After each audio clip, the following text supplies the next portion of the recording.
Hey, thanks for joining us today. Today we're going to be taking apart all the good stuff out of one wrecked car, and then we're going to stick it into a non-wrecked car. And we have a lot of work ahead of us. We're going to figure out what we can and cannot keep. This is an ABS car.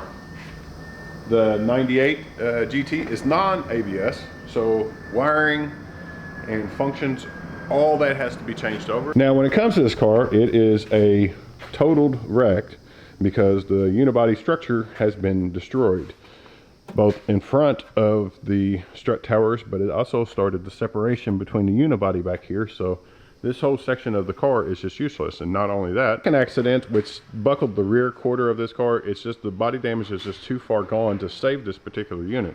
So I went out and got one with a straighter body and less damage. But the problem is that this is a GT and that is a Cobra. All of that needs to come into this.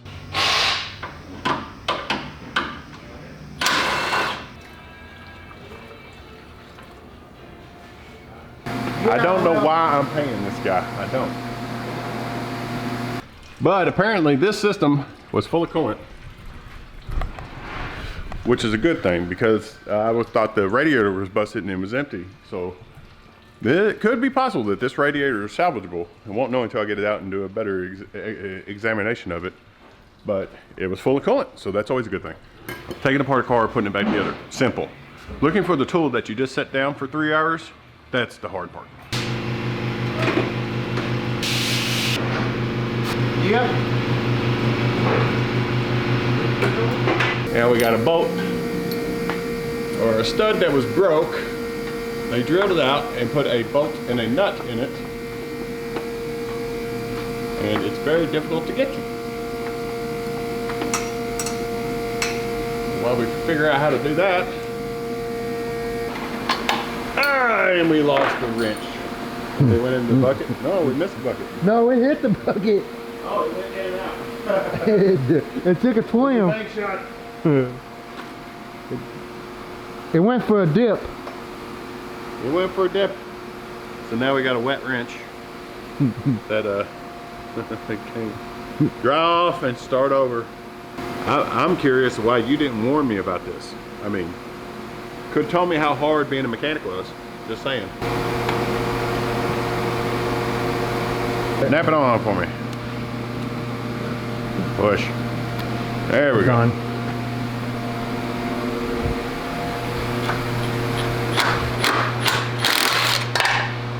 These tight spots are not made for big guys.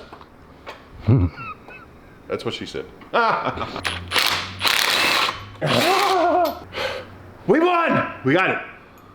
That's an awfully long exhaust bolt, I tell you. That's way too long to be in there. All right, now the other ones have ample time to soak. We will attempt to get them out without breaking them. I don't know. The odds are against me. Good positive thought here. Nothing but good vibes. Gonna come right out, no problem. Think positive. Yeah. But this is not going to be justified. That is not going to be enough. On rusty exhaust studs, we need more power. More power. Break or bust. Hey, we won. There's a problem. I can't get to the third. Oh, wait a minute. Yes, I can. Yes, I can.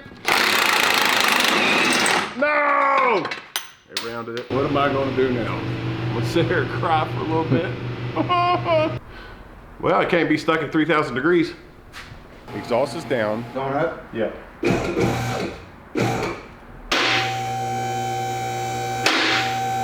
She's out. She's out. We got a lot of things to do, actually. So, first off, the motor, transmission, rear end, all accessories, wiring harness goes down to the floor. The axle, motor, transmission, frame goes back in the car. A lot of stuff to take off, and a lot of removing from both vehicles to get other parts back onto one vehicle.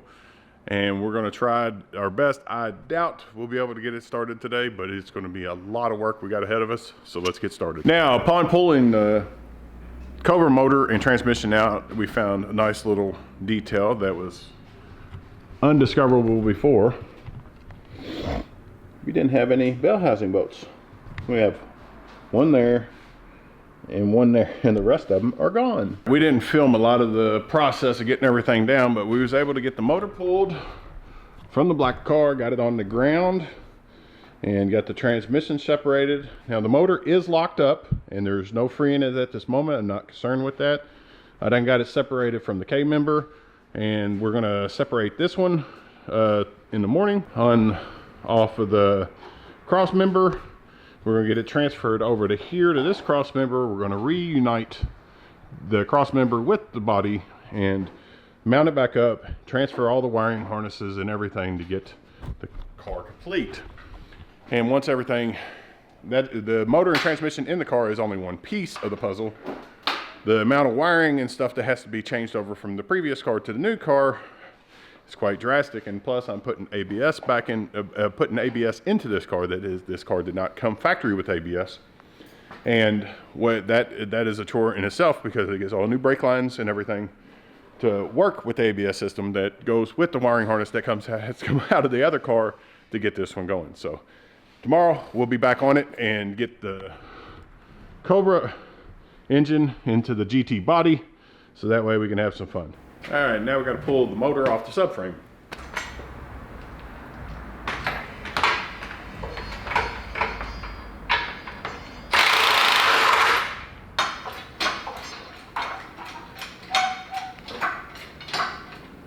All right, we have the motor off the subframe. Now we put the new motor mounts on, so that way we don't have to worry about that problem anymore. Slide the old subframe, or the subframe, out of this vehicle back under, mount the engine to that subframe, and then get it positioned to where we can set it up to lower the car down onto the engine. We got the new motor mounts, and I gotta tell you, that motor shifting is going to be a thing of the past, at least for a little while.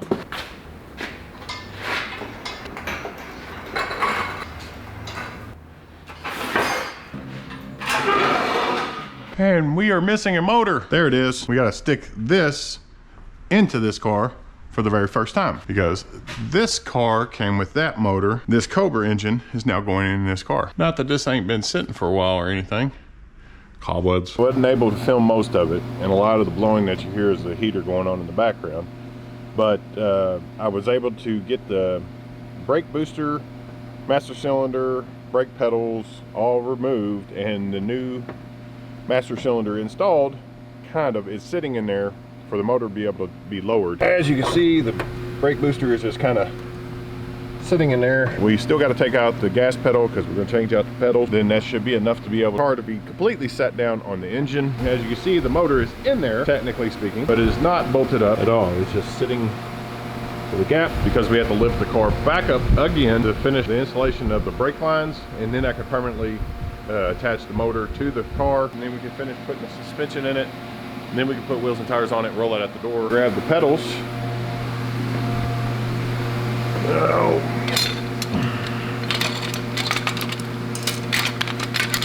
We're going to put these pedals into this car and finish mounting up the master cylinder.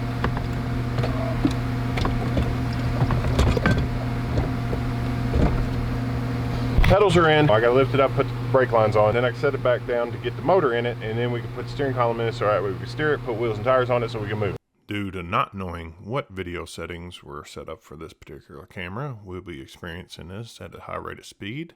I am currently setting the axle up to be installed in the rear of the vehicle, but first I have to do some work on the exhaust in order for the leaks to be fixed when the new pipes, or the currently older pipes, are being installed in the new vehicle.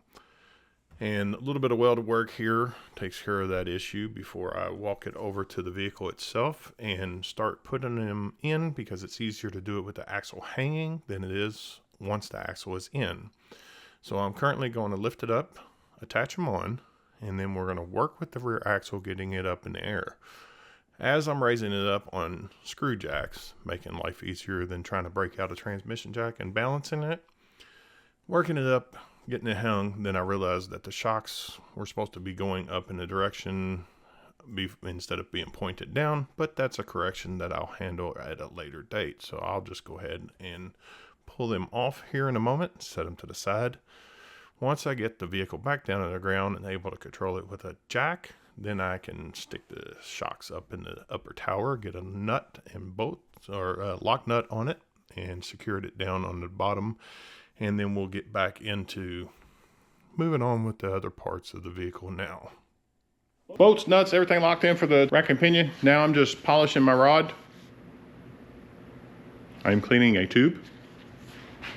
And once this gets done, then we're gonna stick it back in for the ventilation between the two, and then we'll strap down the boots so that way no dirt or debris gets in there no more. Looks all nice and clean. We can now mount it without any debris being in the tube.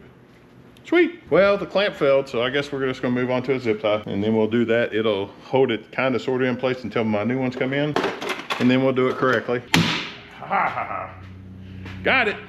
Spindles are loose. The shock is already loose, so we gotta take this one apart. So let's get after it. All right. Well, it looks like I gotta disassemble this in pieces because I'm not gonna be able to get a wrench on there, so the shock is gonna have to come off of the spindle.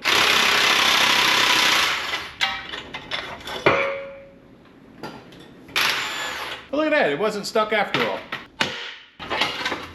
And it's off. One set of Cobra brakes. Okay, today we got a leak on the fuel pump outlet port. So we're gonna put in the brand new fuel pump assembly so that way the leak will be fixed and we can get the vehicle driving. Also gonna get a new O-ring and a new lock ring in order to make sure the connection is tight and secure and leak free. Pull this pump out. Maybe, there we go.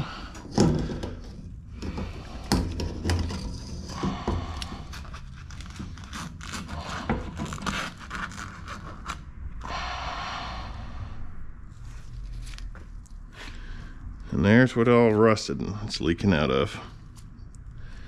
Everything's fine except right there.